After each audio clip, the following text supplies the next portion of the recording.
India మార్కెట్లో range పెంచుకోవడానికి మన సౌత్ ఇండియన్ స్టార్స్ ఇప్పుడు రెమ్యూనరేషన్స్ విషయంలో పోటీ పడుతున్నారు. పారితోషికాల విషయంలో సరికొత్త రికార్డులను క్రియేట్ చేస్తున్న మన దక్షిణాది స్టార్స్ ఎవరు? ఏ స్టార్ ఎంత మొత్తంలో రెమ్యూనరేషన్ తీసుకుంటున్నారు? ఇటువంటి క్రేజీ డీటెయిల్స్ ఇప్పుడు చూద్దాం. ఇప్పుడు సౌత్ సినిమాల రేంజ్ ఎంతో పెరిగింది. అప్పుడు బాలీవుడ్ సినిమానే ఇండియన్ సినిమా అన్నట్లుగా ఉండేది. కానీ ఇప్పుడు పరిస్థితి మారిపోయింది. బాలీవుడ్ స్టార్స్ కంటే మన వాళ్ళని నార్త్ ఆడియన్స్ ఆదరిస్తున్నారు. ఉత్తరాదిన మన హీరోల సినిమాలకు భారీగా కలెక్షన్స్ వస్తున్నాయి. దీంతో మన హీరోలందరూ బాలీవుడ్ లో పట్టు సాధించే పనిలో కంటెంట్ ఉన్న సినిమాకు ప్రాధాన్యం ఇస్తున్నారు. ఇక మేకర్స్ కూడా బడ్జెట్ ను పరిమితి అనే కోణంలో ఆలోచించకుండా ఖర్చు పెట్టడానికి రెడీ అవుతున్నారు. తెలుగు సినిమా మార్కెట్ పెరిగింది, బడ్జెట్స్ పెరిగాయి. దీంతో మన హీరోలు వారి రెమ్యూనరేషన్స్ కూడా తెగ పెంచేశారు. సాధారణంగా సినిమా కలెక్షన్స్ పరంగా రికార్డులు సెట్ చేసే హీరోలు ఇప్పుడు రెమ్యూనరేషన్స్ పరంగాను రికార్డులు చేస్తున్నారు అనేది సినీ ఇండస్ట్రీలో వస్తున్న టాక్.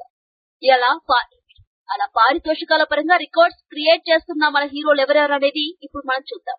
ఏసియాలోనే జాకీ చాన్స్ తర్వాత ఎక్కువ రేంజ్ లో రెమ్యూనరేషన్ అందుకుంటున్న తలైవా ఈ మధ్య స్పీడ్ తగ్గించేశారు. అయితే జైలర్ తో రికార్డ్స్ క్రియేట్ చేయడంతో రెమ్యూనరేషన్ లోను జోరు పెంచారని కోలీవుడ్ వర్గాల టాక్.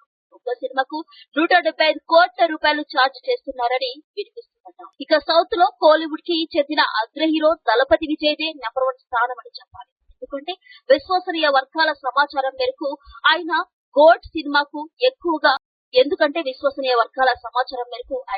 సినిమాకు ఏకంగా 200 కోట్ల రూపాయలు వసూలు చేశారు. ఇక మన పాన్ ఇండియా సినిమాల డార్లింగ్ ప్రభాస్ సినిమాకు 150 కోట్ల రూపాయలు పైగానే డిమాండ్ చేస్తున్నారు. రాబోయే రోజుల్లో ఇది ఇంకా పెరుగుతుందని టాక్. తగ్గేదేలే అంటూ బాక్స్ ఆఫీస్ ని షేక్ చేసిన అల్లు అర్జున్ ఇప్పుడు పుష్ప 2 కోసం 130 కోట్ల రూపాయలు తీసుకున్నారు. అలాగే మరో సౌత్ స్టార్ యష్ కూడా కేజీఎఫ్ తర్వాత చేస్తున్న టాక్సిక్ సినిమాకు 125 కోట్ల రూపాయలు రెమ్యూనరేషన్ ఫిక్స్ చేశారు.